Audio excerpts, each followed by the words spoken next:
રાધે રાધે મિત્રો, આજે આપણે વાત કરીશું ઠાકોરજીના એક ભક્ત કુંભનદાસ અને ગોવર્ધનની એક સખી એમના વિશે.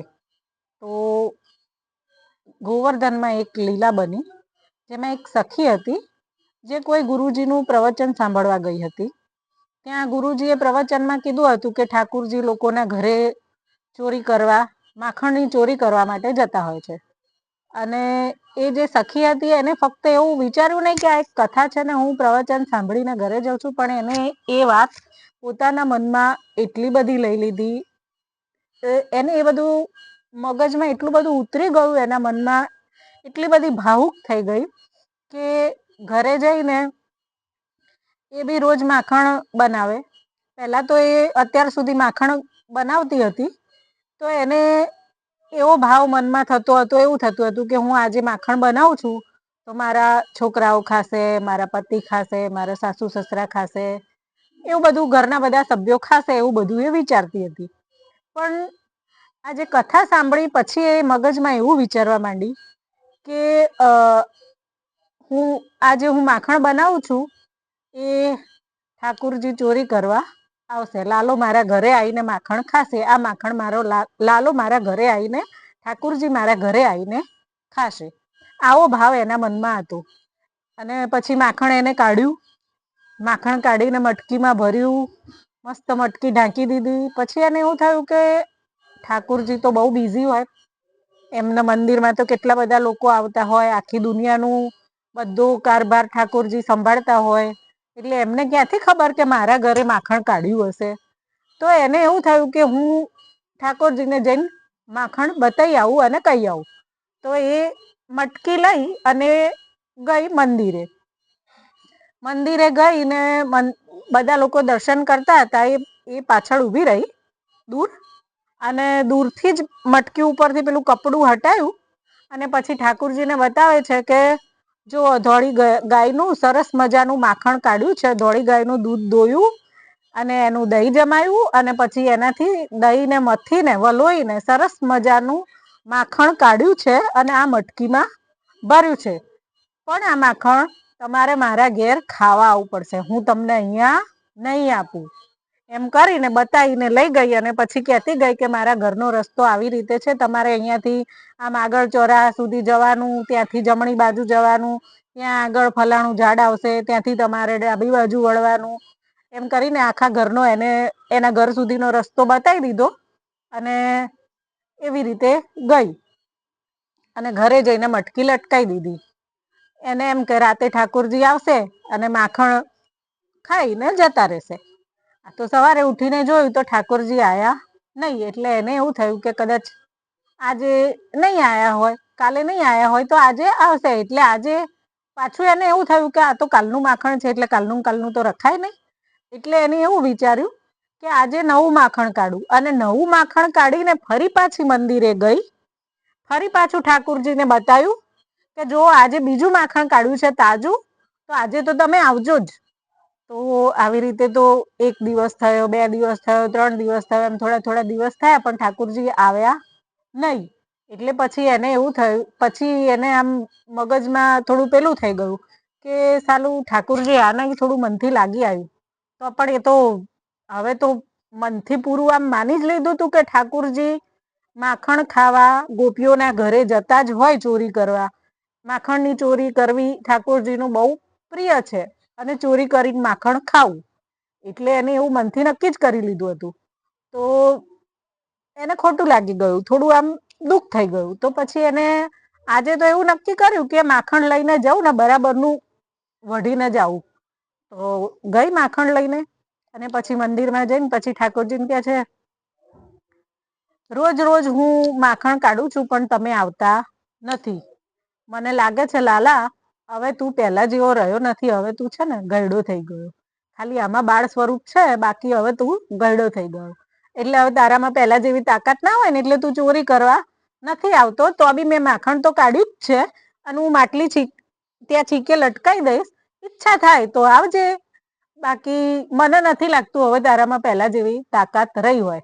એમ ચેલેન્જ કરી અને એ તો ગઈ. હવે એ તો જતી રહી, મંદિરમાં ભજન કીર્તન ચાલુ હતા અને ત્યાં મંદિરમાં ઠાકોરજીના અષ્ટસખામાંથી એક હતા કુંભનદાસજી ભગત. એ કુંભનદાસજી બાબા હતા, એ મંદિરમાં ભજન કીર્તન કરાવતા હતા. તો બધા ભજન કીર્તન કરતા હતા. એમાં કુંભનદાસજીએ જોયું કે ઠાકોરજીના મોઢામાંથી લાળ ટપકે છે. હવે કેવું કે આપણે જઈએ તો આપણને તો દેખાય નહીં, બીજા બધા ભક્તોને બી ના દેખાયું કે ઠાકોરજીના મોઢામાંથી લાળ ટપકે છે. એમને તો જે મૂર્તિ હતી એ જ દેખાય. પણ કુંભનદાસજીને દેખાયું કે ઠાકોરજીના મોઢામાંથી લાળ ટપકે છે. કેમ કે એ ઠાકોરજીના અષ્ટસખામાંથી એક હતા, એવા એક ભક્ત હતા. હવે આ તો ઠાકોરજી ગોવર્ધનમાં આમ શ્રીનાથજી આ પોઝમાં ઊભા હોય, બરોબર, એટલે એમને એવું બી જોવાનું કે ત્યાં સુધી ભક્તો હોય ત્યાં સુધી તો ઠાકોરજી હલે નહીં. પછી જ્યારે પૂજારીએ પડદો કર્યો ત્યારે કુંભનદાસજી બાબા ગયા અંદર અને પછી પૂછ્યું કે શું થયું ઠાકોરજી, શું થયું લાલા તને, કેમ આવી રીતે મોઢામાંથી લાળ ટપકે છે? એટલે પછી ઠાકોરજીએ કીધું લાલાએ કે એક ગોપી આવે છે, એક સખી આવે છે અને રોજ મને આવી રીતે માખણ બતાવીને જાય છે અને લાલચ આપીને જાય છે. તો કુંભનદાસજી બાબાએ કીધું કે તમને તો ખબર જ છે ને વ્રજના લોકો કેટલા ભોળા હોય, આપણા એમ વ્રજના માણસો, તમારે દૂરથી સ્વીકાર કરી લેવાનો. તો ઠાકોરજીએ એવું કીધું કે એટલા માટે તો લાળ આવે છે, હવે દૂરથી સ્વીકાર નહીં થાય, હવે તો જવું જ પડશે એ સખીના ઘરે માખણ ખાવા માટે. તો કુંભનદાસજીએ કીધું તમે હવે ભગવાન થઈ ગયા, તમે આમ ચોરી કરવા જાઓ એ સારું ના લાગે, લોકો તમારી નિંદા કરશે. તો ઠાકોરજીએ કીધું નિંદા મારી ઓછી થાય છે, લોકો મારી ઓછી નિંદા કરે છે. આખું ગામ માખણ ચોર, આખી દુનિયા મને માખણ ચોર કહીને તો બોલાવત છે, તો હું તો જઈશ, તમારે આવું જ પડશે. પેલી સખી મને એટલી બધી લાલચ આપી છે, એને એવી બી શરમ ના આવી કે હું પરમાત્મા છું અને મને આવી લાલચ આપી. એટલે પછી કુંભનદાસજીએ કીધું કે સારું, તો બોલો શું કરવાનું છે? એટલે ઠાકોરજીએ કીધું કે આપણે આજે રાતે છે ને શયન થઈ જાય મંદિરમાં, એટલે તમે પાછલી બારી બાજુ આવજો, એટલે હું ત્યાં આવી જઈશ. કે એ તો કુંભના જ કહેતા હતા કે કુંભના તું પાછલી બારી બાજુ આવજે, હું પણ ત્યાં આવી જઈશ અને પછી તું મને એ સખીના ઘરે લઈ જજે. કુંભનદાસજીએ કીધું કે હું તો ઘરડો માણસ અને હું કેવી રીતે તમને લઈ જઈ શકીશ. ઠાકોરજીએ કીધું કે ચોરી કરવાનો તો મારો બહુ જ અભ્યાસ છે, એમાં કદી આપણે ફેલ થઈએ જ નહીં, એટલે તારે ચિંતા કરવાની નહીં, તારે ખાલી મને લઈ જવાનું, હું કહું એમ કરે જવાનું અને થોડી ઉતાવળ રાખવાની અને અવાજ બવાજ કરવાનો નહીં. તો કુંભનદાસજીએ કીધું કે સારું. પછી જેમ નક્કી થયું હતું એમ કુંભનદાસજી સાંજે શયન થઈ ગયું મંદિરમાં, શયન આરતી થઈ ગઈ. પછી કુંભનદાસજી પાછળની બાજુ આયા એટલે ઠાકોરજી કુંભનદાસજી જોડે બારીમાંથી ગયા અને કુંભનદાસજીના ખભે અહીંયા પગ લટકાઈ અને ઠાકોરજી એમ બેસી ગયા. હવે ઠાકોરજી રસ્તો બતાવતા જાય છે કે અહીંયાથી આમ આપેલા ચોરાહા સુધી લઈ જા અને પછી અહીંયાથી જમણી બાજુ લઈ જજે ને આમ આગળ જઈને ડાબી બાજુ. તો કુંભનદાસજીએ કીધું તમે ક્યારે એનો રસ્તો જોઈ આયા? એટલે કે હું જોવા નથી ગયો, પણ પેલી સખી રોજ આવે છે તો એ મને બતાવીને ગઈ છે કે આવી આવી રીતે ઘરે જવાનું, ધોળી ગાયનું મસ્ત મજાનું દૂધ કાઢી અને દહીં જમાવે છે અને પછી એ વલોઈને મસ્ત મજાનું તાજું માખણ રોજ કાઢે છે અને અહીંયા છીકે આ રીતે મટકી લટકાયેલી હોય છે. એમ કરતા એ ઘરે તો પહોંચી ગયા. પછી આ લોકો પછી સીધું તો જવાય નહીં, ચોરી કરવા ગયા હતા. એટલે ઠાકોરજીએ કીધું કુંભનદાસ અહીંયાથી નહીં, આ બાજુથી લઈ જાય, અહીંયા બારીથી ઉપર જઈશું. એમ કરીને એ લોકો ઉપર ગયા. પછી જોયું, પછી ઠાકોરજીએ કુંભનદાસને કીધું જરા ધીરે ધીરે ચાલજે હો, અવાજ ના થાય, નહીં તો અવાજ થશે તો લોકો જાગી જશે. એમ કરી અને ધીરે ધીરે ગયા, મટકી સુધી ઉપર ગયા. એટલે ઠાકોરજી કીધું જો પેલી મટકી રહી છીકા ઉપર, મને ત્યાં લઈ જા. એટલે કુંભનદાસજી ત્યાં લઈ ગયા. મટકી જોડે જઈ અને ઠાકોરજીએ આમ બેલેન્સ કર્યું ખભા ઉપર, અહીંયા ખભા ઉપર બે પગ મૂકી અને ઊભા થઈ ગયા, માથે હાથ મૂકીને બેલેન્સ કરીને પછી મટકી પકડી લીધી અને માખણ ખાવા માંડ્યા. પછી કુંભનદાસજીએ કીધું કે લાલા, એકલા એકલા માખણ ખાવાનું? ચોરી કરવા તો હું લઈને આવ્યો છું, થોડું મને પ્રસાદ આપો. તો ભગવાન તો પોતે તો ખાતા જાય અને આમ ખાધેલું ને ખાધેલું આમ કુંભનદાસજીને આપે. ક્યાંક કુંભનદાસજીનું ક્યાંક માથે, ક્યાંક આંખે અડી ગયું, ક્યાંક નાકે અડી ગયું, ક્યાંક ગાલે અડી ગયું, ક્યાંક હોઠે પણ ગયું. અને જે ઠાકોરજીના અધરામૃત વાળું જે માખણ કુંભનદાસજીએ ખાધું, આ હા, કુંભનદાસજી તો ચોધાર આંસુએ રડવા જ લાગ્યા. એમની આંખોમાંથી અશ્રુ ધારા ચાલુ થઈ ગઈ. પછી કુંભનદાસજીએ બેલેન્સ જવા માંડ્યું, એટલે ઠાકુરજીએ કીધું, કુંભના જરા બેલેન્સ રાખ, નહીં તો હું પડી જઈશ. પણ કુંભનદાસજી સાંભળે ત્યારે પછી થોડા સ્વસ્થ થયા. તો કુંભનદાસજીને થયું કે આપણે આયા તો છીએ અહીંયા, પણ હવે હું જોઉં તો ખરો આ માખણ ચોરીની લીલા થાય છે કેવી.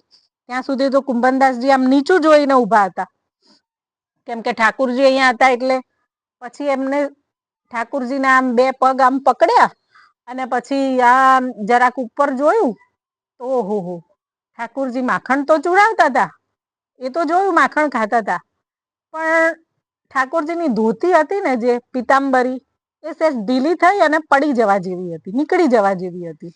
તો કુંભનદાસજીએ કીધું કે લાલા, જે જરા સંભાળો તમારી ધોતી, નહીં તો હા હા થઈ જવાની છે, શેમ થઈ જશો એમ.